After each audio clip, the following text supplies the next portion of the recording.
Shakar asta-sekinlik bilan ayollar salomatligini yemirib boradigan shirin zahar ekanligini bilasizmi? Bu haqda juda ko'p eshitgansiz, to'g'ri, lekin hamma vaqt ham bunga amal qilmayapsiz.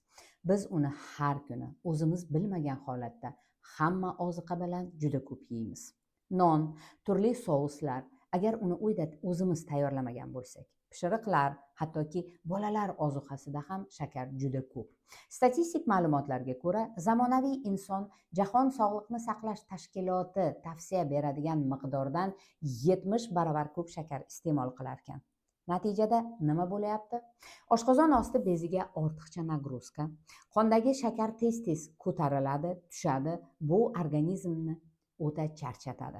Insulin kacheylisi yuzaga keladi. Insulinga rezistentlik paydo bo'ladi. Bu esa prediabet yoki hattoki diabet degani. Ayollar uchun bu nafaqat ortiqcha vazn, balki gormonal disbalans ham. Doimiy charchoq terining, sochlarning holatini yomonlashishiga ham olib keladi.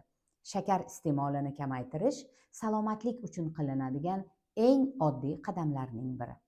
Sog'liq haqida yana ko'proq bilishni istasangiz, meni Telegram kanalimga o'ting.